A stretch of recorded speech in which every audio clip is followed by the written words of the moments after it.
A woman sold her own stepdaughter for just $100, believing she'd never see her again. But the homeless Korean man who paid the money wasn't looking for a servant or a wife. He was hiding a secret worth billions. And the people who destroyed Elena's life were about to regret the cruelest decision they had ever made.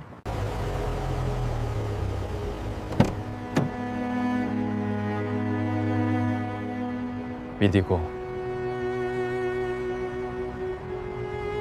Before we begin, please subscribe and share this story. Your support helps us grow and reach more people. Enjoy the story!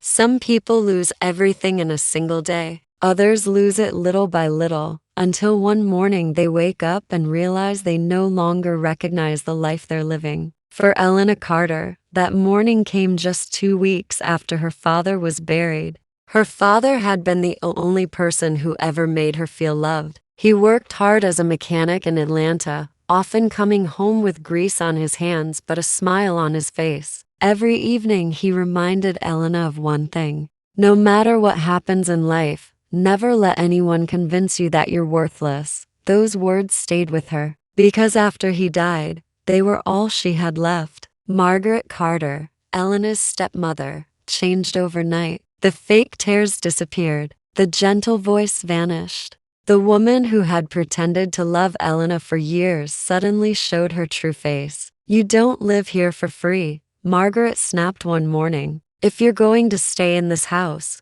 you'll earn your keep." From that day forward, Elena stopped being a daughter. She became a servant. Every morning before sunrise, she cleaned the entire house. She cooked breakfast, washed clothes, scrubbed floors, prepared dinner. By the time she finally lay down each night, her hands were covered with cuts and her body ached from exhaustion. Meanwhile, Vanessa, Margaret's biological daughter, spent her days shopping, taking selfies, and laughing with friends. Whenever she saw Elena carrying laundry baskets or cleaning windows, she smiled cruelly. Months passed. Elena secretly applied for jobs. Every interview ended the same way: "I'm sorry, we're looking for someone with experience." She wanted to attend college. Margaret refused. "We're not wasting money on someone who isn't even family." Those words pierced Elena's heart every single time. Not family. Yet she still lived in the house her own father had paid for. What Elena didn't know was that Margaret had another plan, one far darker than simple cruelty. Margaret sat across from Vanessa one evening, counting unpaid bills. The mortgage was overdue. Credit cards were maxed out. Collectors called almost every day. Vanessa sighed dramatically. If Dad hadn't left everything such a mess. Margaret slammed the papers onto the table. "Your father left the mess because he spoiled Elena." Vanessa rolled her eyes. "She's useless." Margaret stared toward the kitchen, where Elena quietly washed dishes. Then a slow smile spread across her face. "I have an idea." The next morning, Margaret drove to one of the poorest neighborhoods on the edge of the city. Near an abandoned warehouse sat a quiet Korean man. His clothes were old. His backpack looked older than he was. Most people walked past him without a second glance. He never begged. He simply sat there, feeding pieces of bread to pigeons. Margaret approached him cautiously. "I've seen you around." The man nodded politely. "My name is Jihan." His voice was calm, respectful. Margaret looked around before lowering her voice. "I have someone who needs a place to stay." Jihan remained silent. "A young woman." Still no answer. "She's hardworking." Margaret leaned closer. "You can have her." Jihan finally looked up. His eyes were unusually sharp. "What do you mean?" Margaret shrugged. "I don't want her anymore." Jihan studied her face. "You are speaking about a human being." Margaret crossed her arms. "Take her." Jihan's expression never changed. "What do you want?" Margaret smiled. $100. For several seconds, neither of them spoke. Then Jihan slowly reached into his worn backpack. He removed a small envelope. Inside were several folded bills, exactly $100. He handed the money to Margaret without hesitation. She laughed. Pleasure doing business. She walked away feeling victorious. She believed she had just gotten rid of the biggest burden in her life. She had no idea that the quiet man she had just deceived had recognized genuine suffering the moment she spoke. And he had absolutely no intention of treating Elena as property. Because Jihan had already decided something. He was going to save her, even if she never understood why. That evening, Margaret called Elena downstairs. Vanessa stood beside her, recording everything on her phone for amusement. "I have good news," Margaret said with a smile. Elena blinked. "Good news? You don't live here anymore." Confused, Elena frowned. "I don't understand. You've been sold." The words echoed through the room. Elena felt her knees weaken. "What?" Margaret pointed toward the front door. "The man outside paid $100. Vanessa burst into laughter. "I can't believe someone actually wanted you." Tears filled Elena's eyes. "You sold me?" Margaret shrugged as though she were talking about old furniture. "You should be grateful. At least someone found you useful." Slowly, Elena turned toward the front door. Standing outside beneath the evening sky was the quiet Korean man wearing faded clothes and holding a small backpack. He wasn't smiling. He wasn't angry. He simply waited, patiently, respectfully, as though the decision still belonged to her. And for the first time in months, someone looked at Elena, not as a burden, but as a person, without saying a word.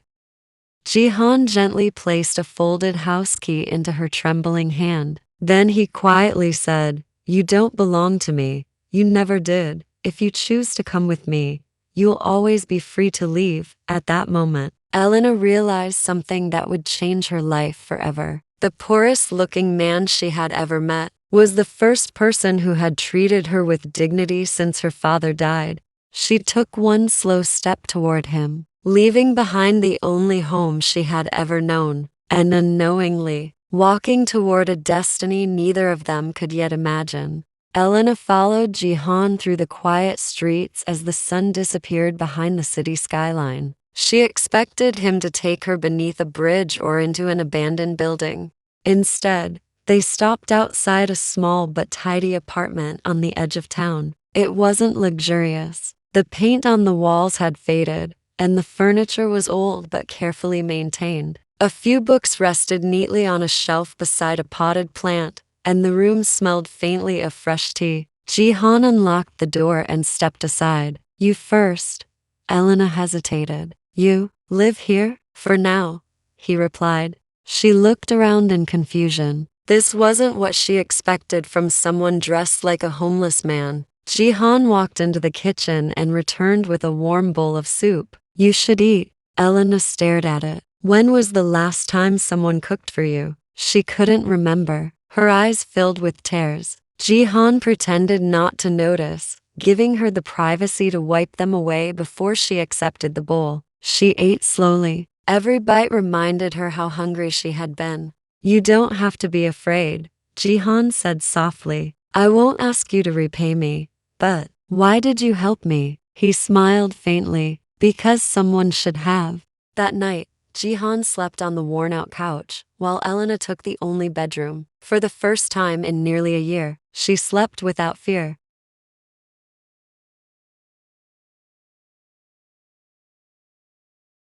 The following morning, Elena woke to the smell of breakfast. She hurried into the kitchen. Jihan was preparing eggs and rice while quietly listening to classical music. "You cook?" she asked. "A little." "You cleaned the apartment too." "I like things organized." Elena smiled for the first time in months. "I can help." "You already have." She frowned. "I haven't done anything." You smiled. It changed the room. Elena laughed softly. The sound surprised even her. She had forgotten what her own laughter sounded like. Days turned into weeks. Every morning, Jihan left the apartment carrying his worn backpack. Every evening, he returned with groceries, sometimes vegetables, sometimes fruit, sometimes flowers. He never explained where the money came from. Elena eventually found work at a neighborhood cafe. The owner admired her honesty and hired her immediately. For the first time in her life, she earned money that belonged to her. She insisted on contributing to the household. Jihan refused. "This is your home. I should help. You already do." "How? You remind me that kindness still exists." His words lingered in Elena's heart long after the conversation ended. One afternoon, Elena closed the cafe early. As she walked home, she noticed something strange. Across the street, a sleek black luxury sedan stopped beside Jihan. A man in an expensive suit stepped out and bowed respectfully. Not a casual nod, a deep, formal bow. Jihan spoke quietly with him before handing over a sealed envelope. The suited man accepted it with both hands. Then the luxury car drove away. Elena blinked. That evening, she casually asked, "Do you know the man with the black car?" Jihan looked up. "An old friend. He seemed to respect you." Jihan smiled gently. Respect should never depend on clothing. His answer only deepened the mystery. Elena cleaned the apartment while Jihan was away. She wasn't searching through his belongings. She simply wanted to organize the bookshelf. As she moved a stack of books, a small wooden box slipped onto the floor. The lid opened. Inside lay an elegant silver necklace engraved with a Korean family crest. Beneath it rested several photographs. One showed Jihan standing in front of an enormous skyscraper. Another captured him shaking hands with international business leaders. A newspaper clipping slipped from between the photos. The headline read, "Cha Group successor disappears after boardroom betrayal." Elena's heart pounded. Successor? Cha Group? She quickly folded the newspaper back into the box just as the apartment door opened. Jihan entered carrying groceries. He immediately noticed the open box. For a brief moment, pain crossed his face. "I'm sorry," Elena whispered. "I wasn't trying to pry." Jihan carefully closed the box. "I know."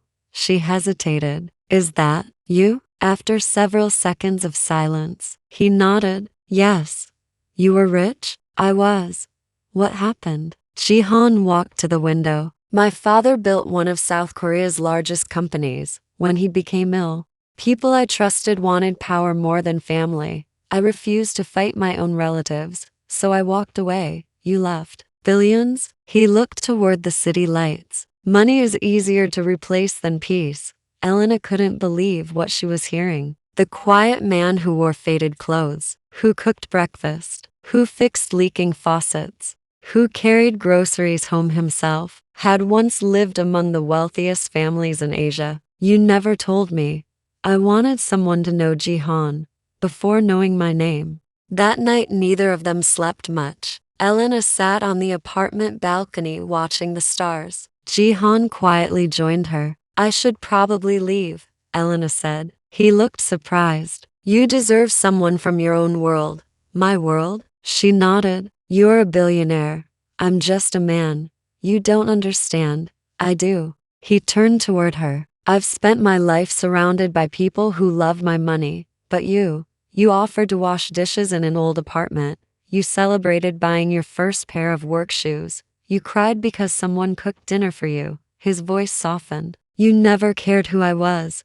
Elena lowered her eyes. "I cared." She smiled through tears. Without thinking, she reached over and gently held his hand. For the first time since his family's betrayal, Jihan smiled without sadness. Neither of them noticed that across the street, someone inside a parked car had been secretly taking photographs. The pictures would soon reach Margaret and Vanessa, and the women who believed they had sold Elena to a worthless homeless man were about to discover the greatest mistake of their lives. The next morning, Margaret was sipping coffee when her phone buzzed. Vanessa had sent several photos. The first showed Elena smiling. The second showed her walking beside Jihan. The third stopped Margaret cold. Jihan was stepping out of a long black luxury limousine while several men in expensive suits bowed respectfully before him. Margaret frowned. What kind of joke is this? Vanessa zoomed in on the image. Mom, look at the license plate. She quickly searched the company logo printed on the limousine. Within seconds, her eyes widened. Oh, my goodness. Margaret grabbed the phone. The search results appeared instantly. Cha Group, one of South Korea's largest multinational companies. Hotels, hospitals, technology, construction, shipping, billions of dollars in assets. And there on the company's website was a familiar face. The same quiet man she had mocked. The same man she believed was homeless. The same man she accepted $100 from. His name was displayed beneath the photograph. Cha Ghan, founder and chairman of the Jihan Foundation, former heir to the Cha Group. Margaret's face turned pale. Vanessa could barely breathe. We sold Elena double quotes to a billionaire. For several moments, neither woman spoke. Then Margaret smiled. If he's that rich, we simply need Elena back. That afternoon, someone knocked on the apartment door. Elena opened it. Margaret stood outside holding flowers. Vanessa forced the biggest smile Elena had ever seen. My sweet daughter. Margaret rushed forward as though nothing had happened. Elena stepped back. What are you doing here? We came to apologize. Vanessa nodded dramatically. We've missed you every single day. Elena stared at them in disbelief. You laughed while selling me. Margaret wiped away fake tears. I made mistakes. Families forgive each other. Before Elena could answer, Jihan appeared behind her. He politely bowed. Good afternoon. Margaret immediately changed her tone. Mr. Cha, it's such an honor. Jihan remained expressionless. What brings you here? Margaret smiled. We're family. I came to take my daughter home. Jihan looked at Elena. Do you wish to leave? Elena answered without hesitation. No. Jihan nodded once. Then the conversation is over.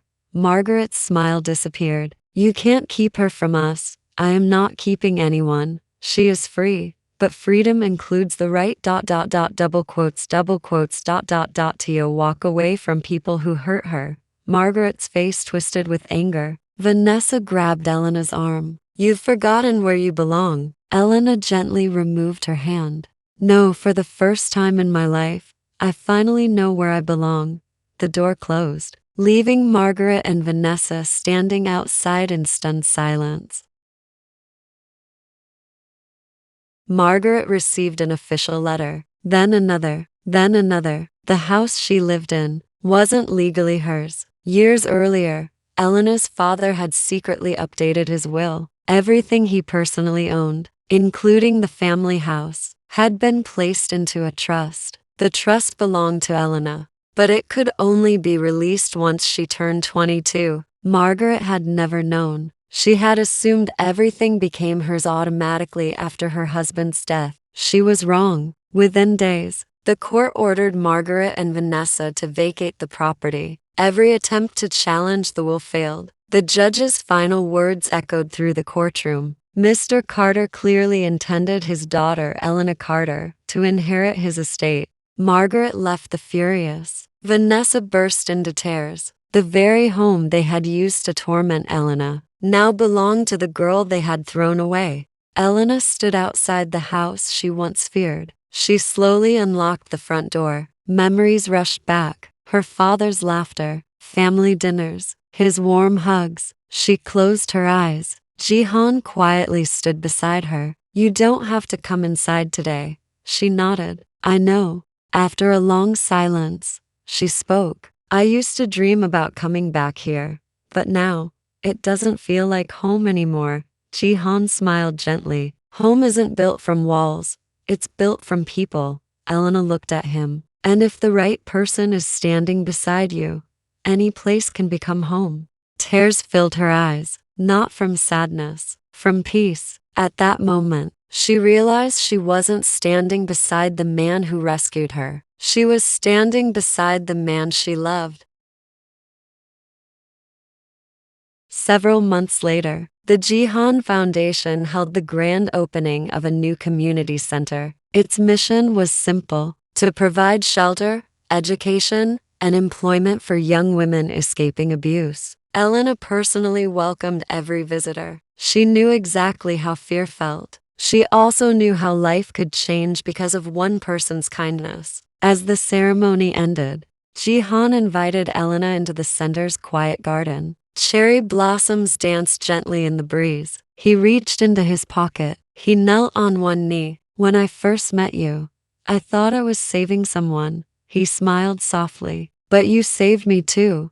You reminded me that trust still exists. You reminded me that love doesn't see wealth, it sees the heart." He opened the box. Inside was a beautiful diamond ring. "Elena Carter, will you marry me?" Ears rolled down her cheeks. She laughed through them, then nodded. "Yes, yes, 1,000 times yes." Jihan gently placed the ring on her finger. The girl, once sold for $100, had become the most treasured person in the heart of a man who possessed billions, not because of beauty, not because of money, but because kindness had found kindness. Months later, they got married. A journalist asked Elena a simple question: "If you could relive your life, would you erase the day your stepmother sold you?" Elena thought for a moment, then smiled. "It was the cruelest day of my life, but it also became the day that opened a door that no human being could have imagined." Sometimes people think they are destroying your future. They don't realize something far greater may be coming your way. She looked toward Jihan, who was laughing with children at the foundation. Then she added, "The greatest wealth isn't found in a bank account. It's found in a heart that chooses compassion when the world chooses cruelty." And perhaps that's the lesson life teaches us all. People may judge you by your clothes, your background, or your circumstances, but the one who writes your destiny sees far beyond what the world can see. Sometimes the person everyone overlooks becomes the greatest blessing of all.